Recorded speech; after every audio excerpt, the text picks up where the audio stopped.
Okay, so good evening, good evening. Welcome to our first lecture for our Python course. So the idea is that I am going to show you, I am going to demonstrate how we are going to install the Anaconda or the Jupyter notebook. So let me switch my main screen, Jaran. And then we're going to basically Anaconda download. And then individual edition.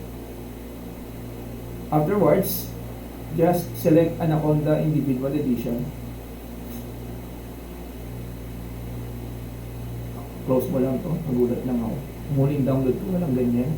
So, salamat po PNDC sa aking sponsorship sa aking internet.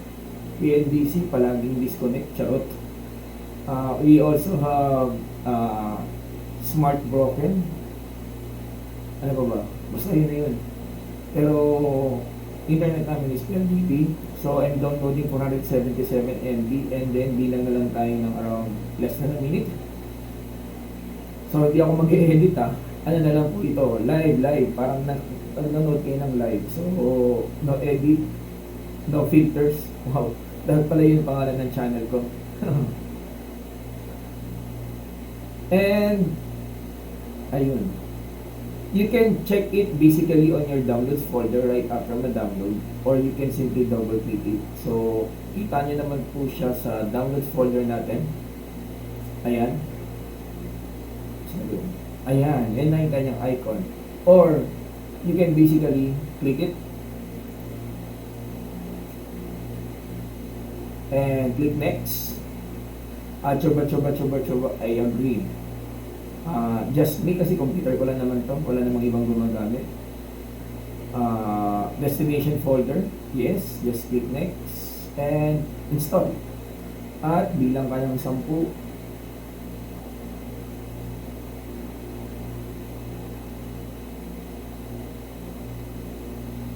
And 10. Ang tagal.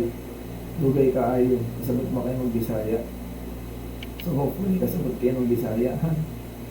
Ayan. Sir, bakit Anaconda? Maganda kasi siyang gamitin for teaching. We are going to make most out of the markdown to put some lecture notes. And then we have the source code. Nasa isang page lang. And then of course the output. So I've been using Anaconda since 2017. Ayun. Way back nung unang panahon na when you try to create new Python 5 or new Python 5, pagpipiliin ka niya if it's Python 2 or Python 3. So, ayun. While waiting guys, don't forget to subscribe. Tapos, i-share nyo sa mga friends nyo. Whenever I have time, chances are pupunuin ko po ito ng mga lectures. Magsisimula tayo sa Python. And then we're going to have some data visualization. And then we're going to have some machine learning. And then from there we'll venture out to AI, to some deep learning. Probably we can have a side gig for data warehousing. And then of course for the general purpose, chances are I'm going to do some tutorials on Microsoft Teams, on Excel, and everything. Actually kahit nga Word, magugulat ako, may mga estudyante pa rin ako na hindi marunong ng mga ibang bagay sa Word. So, ayun.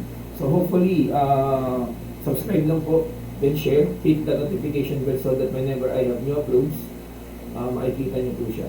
Ayun. At hindi pa rin tapos.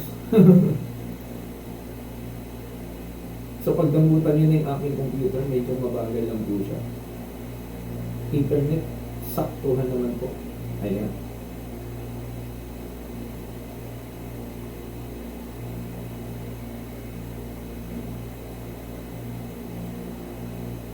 Salamat pala sa official sponsor, Mineski, for my main monitor, Asus 27 inches. Punta lang po kayo sa warehouse ng Mineski. Ewan ko lang kung marami pa silang binibenta ngayon. And daw kumakanta ng TikTok habang nag-aantay. So siguro dahil medyo matagal, post ko muna yung recording para antayin natin matapos. Okay, para hindi kayo masyadong naiipik. And niresume na natin. So, yan po. Makikita nyo na complete na siya. Pasensya na, hindi talaga ako sanay sa mga ito. Parang, it just feels like na ginagawa ko siya ng live din sa klase ko. Okay? So, no script, no everything. So, ano lang tayo rito? Pangmalakasan. Ayan, Sir Azor lang malakas.